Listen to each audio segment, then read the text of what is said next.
La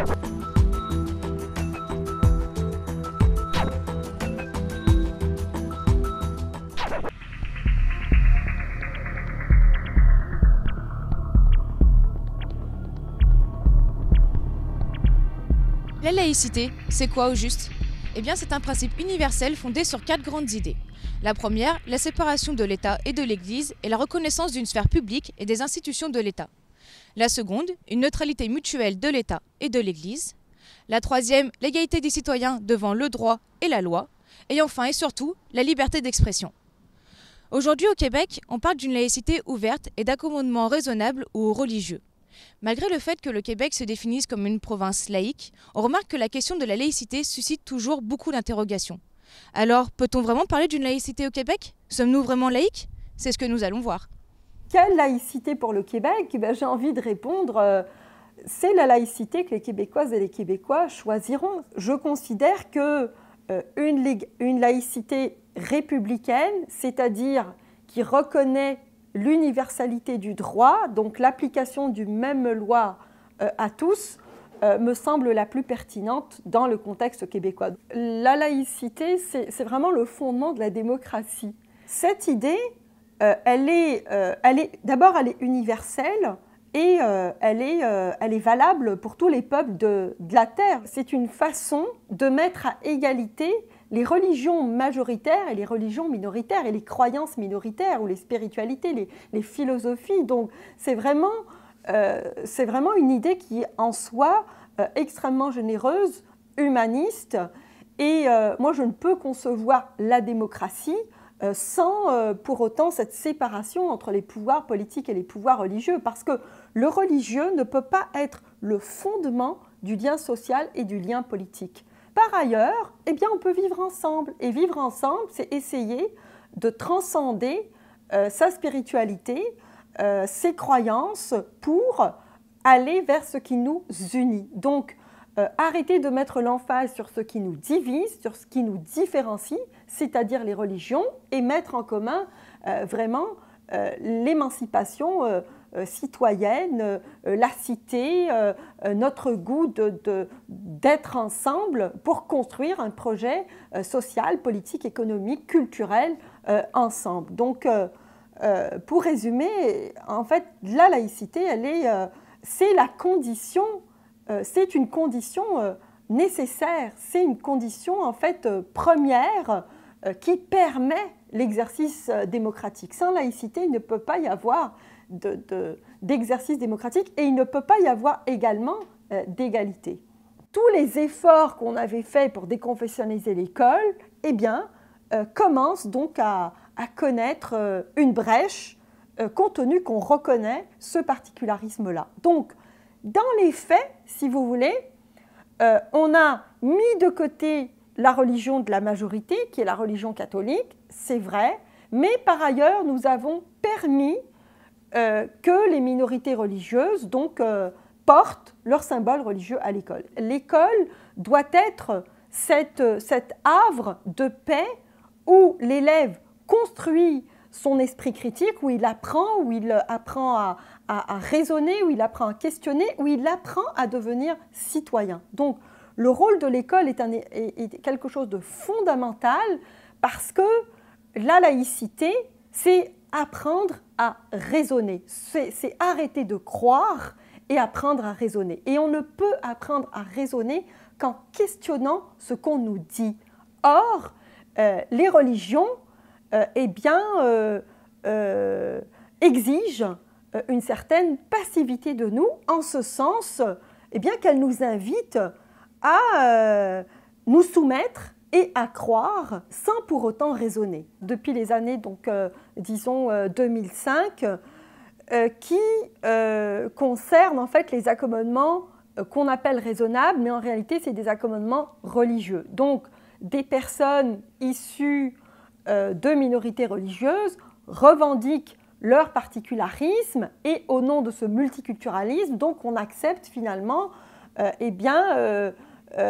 qu'ils brisent l'universalité de la loi et on leur confectionne à eux sur mesure un règlement. Ça a créé en fait énormément de tensions dans la population parce que du coup, les gens se disent « Ah ben, il y en a qui ont des privilèges ».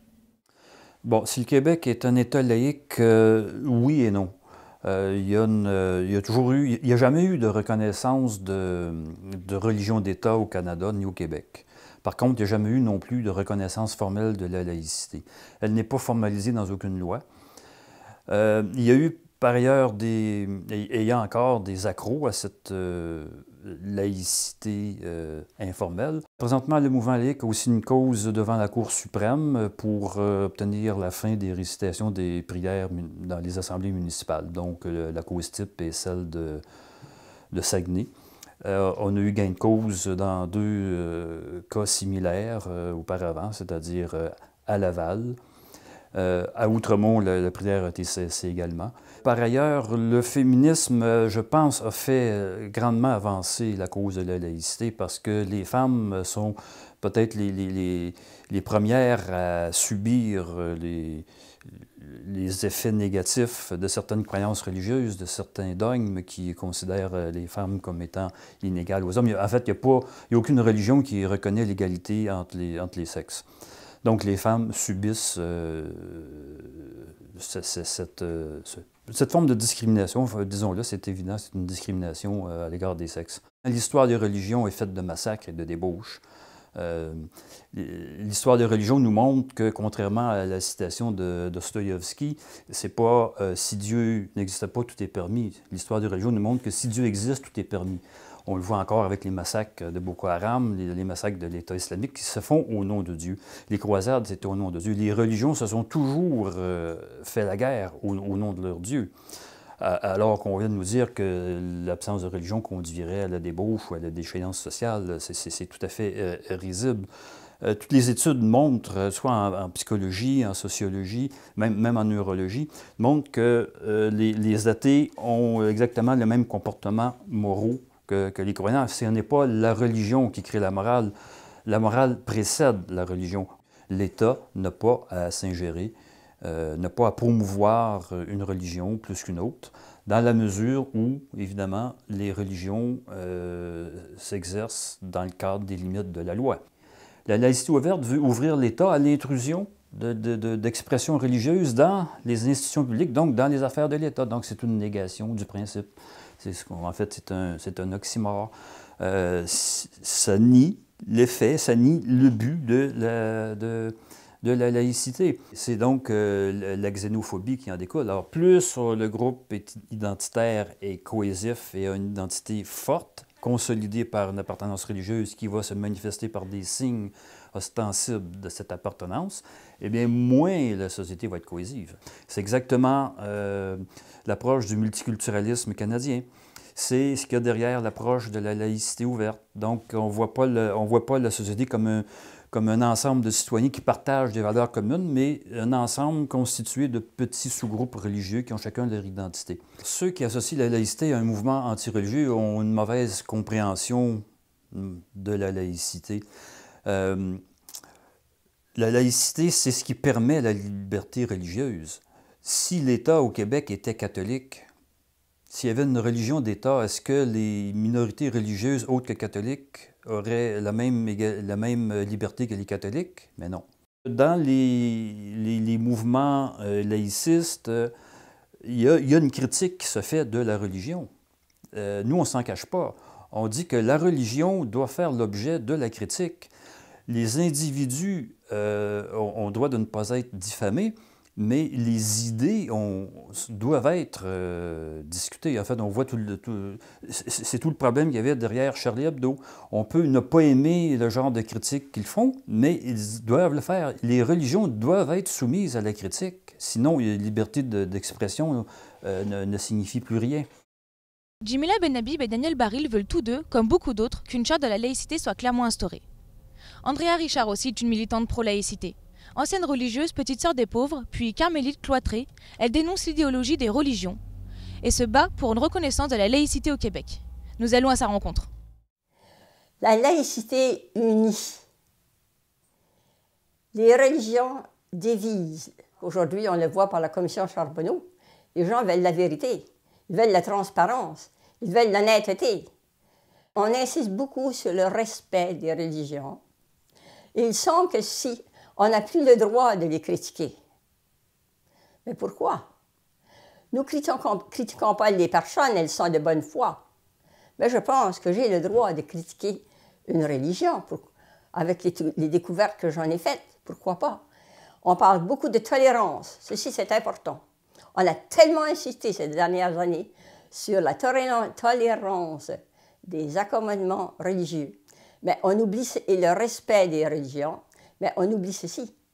La tolérance, si elle peut être une vertu, elle peut être aussi une lâcheté. Maintenant, tout là, une grande importance pour l'éducation. Notre cerveau est comme un ordinateur. On a mis les fichiers de l'endoctrinement dedans. Or, il y a des personnes qui n'ont pas encore été capables de détruire des fichiers qui n'ont plus leur place. Oui, j'ai des craintes concernant le futur du Québec, parce qu'il y a comme un retour en arrière. C'était très heureux à partir des années 60, où les prêtres et les religieuses, victimes de l'endoctrinement, justement victimes, sortaient à pleine porte, et les gens aussi commençaient à quitter l'Église. Or, ma crainte, c'est que maintenant, d'autres religions arrivent, s'installent, se propagent de plus en plus.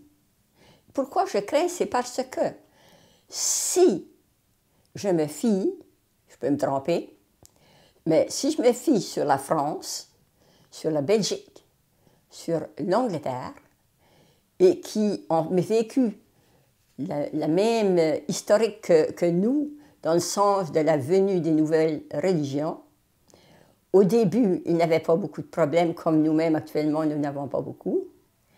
Mais avec le temps, aujourd'hui, ils ont d'énormes problèmes. D'énormes problèmes. Et la charia est même instituée en Angleterre. Et à un moment donné, dans quelques années, ça peut créer des guerres. Ça peut créer des guerres. Alors je pense que c'est nécessaire que le gouvernement mette des balises, là.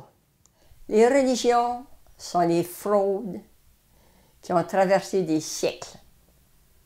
Alors je ne comprends pas pourquoi on ne les dénonce pas et on les honore, ce qui empêche l'évolution de la société. La laïcité au Québec a connu tantôt des avancées, tantôt des reculs. Aujourd'hui, la société québécoise arrive à un tournant. En effet, les tensions concernant les accommodements raisonnables ou encore la montée des intégrismes religieux poussent le Québec à devoir se positionner clairement en matière de laïcité.